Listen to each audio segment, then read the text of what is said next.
Sari. Saya di sini sebagai ahli gizi atau konselor di rumah sakit ini. Apa benar ini dengan Ibu Yulia, 67 tahun? Ya benar Mbak. Kalau boleh tahu Ibu sukunya apa nih? Saya sendiri suku Jawa kan Mbak, tapi sudah lama tinggal di Medan, ikut suami saya dulu. Oh, berarti Ibu sekarang tinggalnya bareng suami saja? Ya, terus juga saya tinggalnya bareng anak dan mantu saya, supaya katanya ada yang jagain gitu. Terus juga kan saya seneng gitu melihat cucu-cucu saya. Gitu ya Bu. Kalau begitu, sekarang saya akan menanyai tentang keluhan Ibu. Di sini saya juga selain menanya tentang itu, saya juga akan menanyai tentang riwayat Ibu.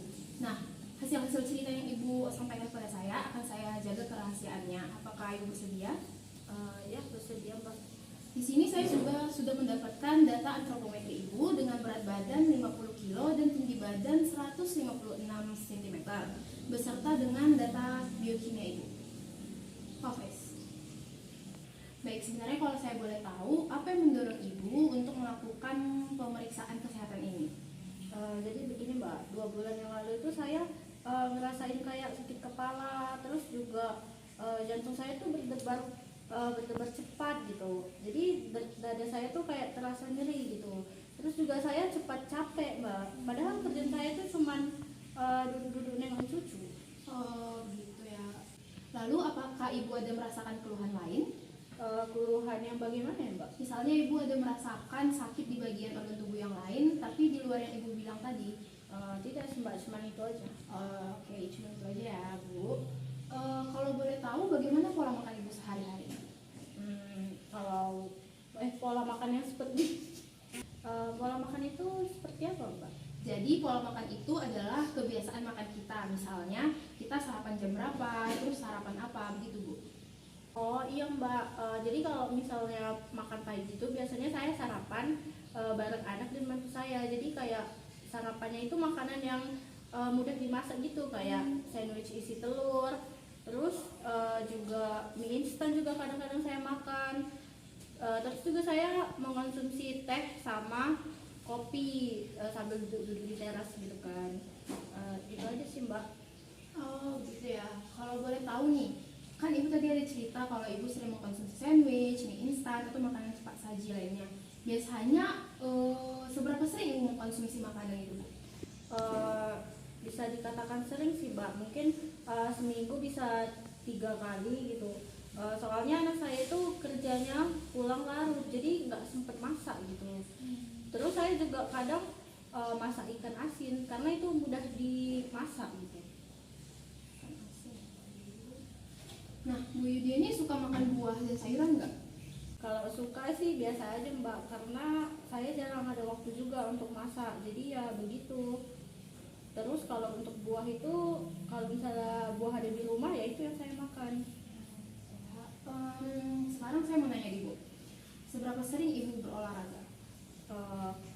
Biasanya sih sering kayak olahraga jalan sore gitu, tapi semenjak saya tinggal sama cucu saya itu jadi jarang Mbak, karena kan sambil jagain, liatin cucu saya juga.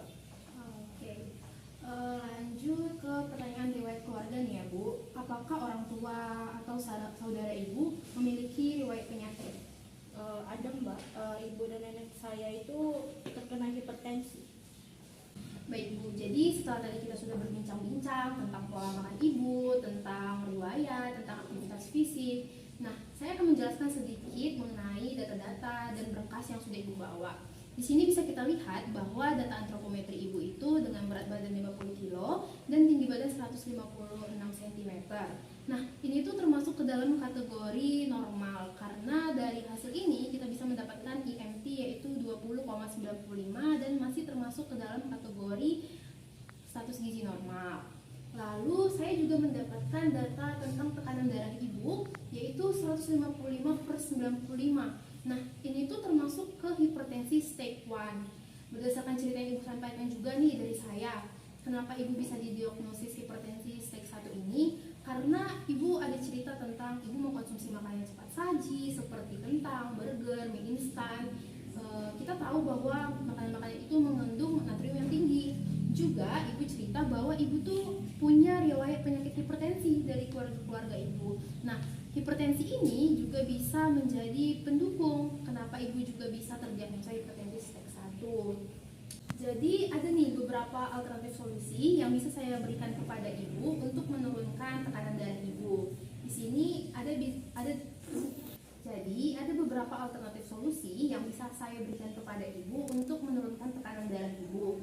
Nah, di sini ada cara yang pertama yaitu mengubah pola makan ibu atau dengan cara melakukan aktivitas fisik. Bagaimana ya Mbak cara mengubahnya? Nah, kalau dari pola makan nih, yang pertama, ibu kan tadi sudah cerita ya. Jadi cara mengubahnya itu, ibu bisa mengurangi frekuensi makanan cepat saji dan frekuensi memasak ikan asin yang seperti ibu sebutkan tadi, ibu sering masak kan. Nah, mungkin tadinya ibu masaknya seminggu 4 kali nih, bisa ibu kurangi menjadi seminggu sekali. Ibu juga bisa mengganti pemilihan ikan. Lalu tadi ibu juga ceritakan tentang kurang makan buah dan sayur. Jadi kita itu punya isi pedoman piringku namanya kan Bu. Sebelumnya apakah ibu sudah pernah melihat gambar isi piringku? Belum pernah Mbak, ini baru pertama kali. Jadi ini adalah gambar isi piringku. Nah, isi piringku ini terdiri dari makanan pokok, sayuran, lauk pauk, dan buah-buahan. Bisa kita lihat bahwa porsi makanan pokok dan sayuran itu sama. Jadi misalnya kita mengkonsumsi sekepal makanan pokok atau nasi. Jadi kita juga harus mengkonsumsi sekepal makan sayuran. Nah, diimbangi dengan kita makan lauk pauk dan buah-buahan. Di sini juga bisa kita lihat bahwa aktivitas fisik harus kita lakukan 30 menit per hari anjurannya. Lalu di sini juga di bawah bisa kita lihat bahwa kita harus mengurangi penggunaan gula, garam, dan lemak. Oh begitu ya Mbak. Jadi banyak ya yang harus saya perbaiki. Iya, lumayan banyak sih Bu. Stop guys. Jadi banyak ya Mbak yang harus saya perbaiki. Iya, banyak ya Bu, tapi nggak apa-apa. Jadi dari semua alternatif yang sudah saya sampaikan tadi, kira-kira yang bisa Ibu lakukan terlebih dahulu supaya tidak merasa keberatan yang mana nih? Saya juga masih bingung sih Mbak, karena masih terbiasa dengan pola hidup yang seperti ini gitu. Oh begitu ya Bu, saya paham. Mungkin awalnya terasa berat ya Bu, tapi pelan-pelan pasti Ibu bisa melakukannya. Iya sih Mbak, mungkin saya juga akan berusaha untuk mengurangi frekuensi makanan cepat saji, juga untuk mengurangi makan ikan asin. Terus juga saya akan mencoba mulai makan sayur dan buah. Oh baik, berarti saya catat ya Bu, untuk konseling pertama ini Ibu berkomitmen untuk mengubah frekuensi makan makanan cepat saji dan mengurangi frekuensi memasak ikan asin.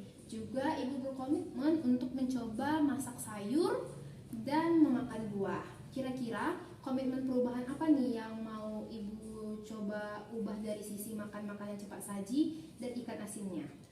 Mungkin saya akan membatasi diri untuk makan makanan cepat saji itu kayak 1 kali seminggu. Terus juga saya akan mengganti masakan ikan asin. Kemudian kebetulan anak saya itu suka beli ikan salmon. Apa bisa Bu saya makan ikan salmon?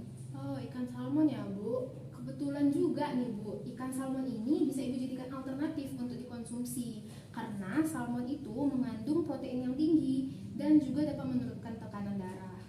Oh baik Mbak, kalau begitu saya akan coba untuk mengolah ikan salmon. Baik, kalau begitu akan saya catat komitmen Ibu dan akan kita evaluasi 1 bulan ke depan melalui logbook konsul, dan nanti gimana udah berjalan apa belum kita lihat dari buku ini. Nanti kita bicarakan pada pertemuan selanjutnya ya Bu. Ya, Mbak. Dari semua konsultasi kita hari ini, Ibu pasti bisa melakukan perubahan sedikit demi sedikit. Saya kembalikan berkas ini kepada Ibu, sudah saya tambahkan beberapa catatan di situ ya Bu. Ya Mbak. Apakah ada yang ingin Ibu tanyakan lagi?